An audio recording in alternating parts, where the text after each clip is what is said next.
Good evening. Tonight is the yahrtzeit of Rav Michal Barenbaum Zechrona Livracha, Rav Michal ben Harav Ephraim. The yahrtzeit is the 29th of Adar. Actually, the year that he passed away, it was a leap year, and he was Nifter Adar Rishon.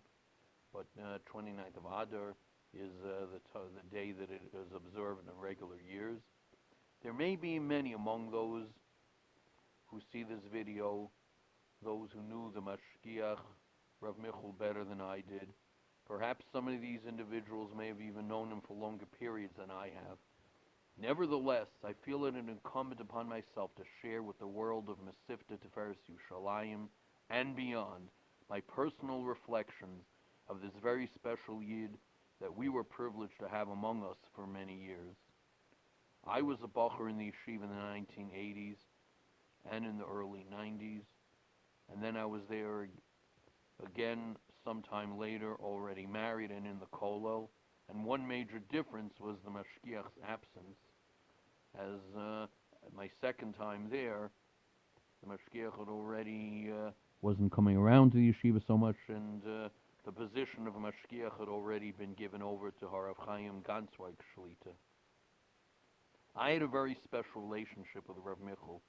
Being he was around all day, I had many opportunities to talk and learning with him and sharing insights on the Gemara that I was learning at the time. This was a great time to experience his old world style command of Shas. And interestingly, when I would propose a svara, he would say, "It sounds good as a svara, but we have to look it up in the Shulchan Aruch to see if what you want to say is really true." I think it was a reflection of his desire to make sure that the Torah that we want to say is authentic and not just pilpul.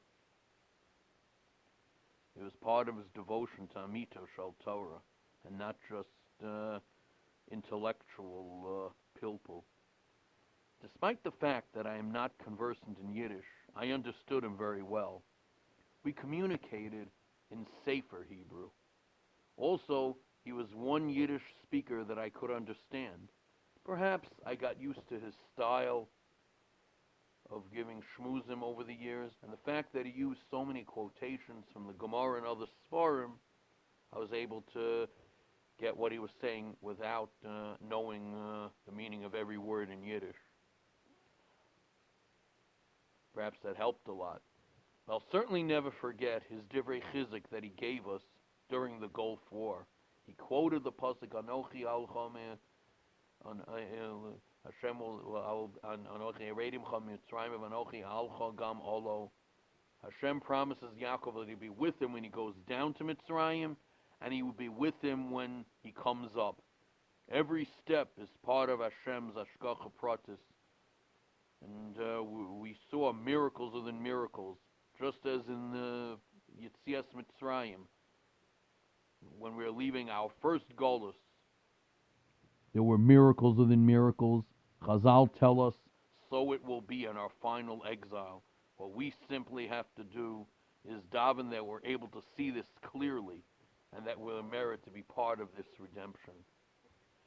We all knew about the Mashgiach being a Talmud of the Mir Yeshiva, and I don't mean the Mir Yeshiva on Ocean Parkway, or the Mir of Yushalayim, although I don't, chas v'shalom, want to say anything bad about, though there are certainly wonderful institutions and certainly carry on the legacy.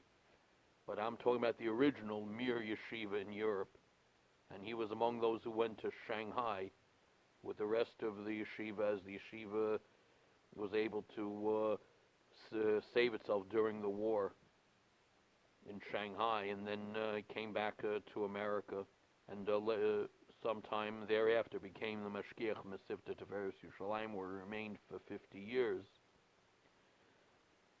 We all knew the embodiment that he had of the Torah learning and the Musar ideals of the Litvish yeshivas of Europe that our yeshivas are modeled after. But what I found uniquely special was his role among us as the link between us, American B'nai Torah, and the world of the great Mosdos HaTorah of the previous generation. I'm talking about the world of total immersion immersion in Torah Lishma, fulfilling its mitzvos, personifying its ideals. I'm talking about the world that gave us the Vilna Gaon, Rav Chaim of Volozhin, the Chafetz Chaim, Rav Elchanan Wasserman, among many other great Torah leaders. How did young Bachrim such as myself, born and bred in America, products of the American culture of the 1960s and 1970s, know that such a world of real Torah and dedication to it really existed? Individuals such as the Mashgiach were a testimony to the fact that this Torah world really did exist and it wasn't a myth. And at the very least, I can tell my grandchildren, Yirat Hashem, that I had a relationship with a special Yid who was really a product of that world. Rav Yaakov Kamenetsky Zatzal said a similar parable on himself in relation to the Rosh Yeshivas of Slobodka. Rav Yaakov said he could say to young Bachrim that he saw a man who saw great men of the previous generation. Indeed, this is all part of HaKadosh Baruch Hu's master plan to transmit the truth of our Torah and its beauty down through the generations. Although the generations might get smaller in their closeness to the giving of the Torah, nevertheless, certain individuals, Gedolim of one generation, teach the youngest of the next generation, at least certain individuals, in order that the generations will not seem so far apart. And in this way, the Torah and the Masorah continue midor lador without that feeling that there is so much of a distance and a gap between one period and another. May the memory of Rav Michal Zichrono Livracha inspire us to grow in our Torah and our Yiras Shamayim as we pass the Masorah to our children and grandchildren. And as unfortunately our shuls and Batei Midrashim are closed, at least we're able to keep alive the sound and the feeling of Torah in our homes. And Baruch Hashem, for modern technology, we're able to connect with each other and to be able to continue many of the shiurim that we have done previously. And hopefully Hashem should give us the koyach to be able to bear through this nisayon, which we're going through, unlike any other before.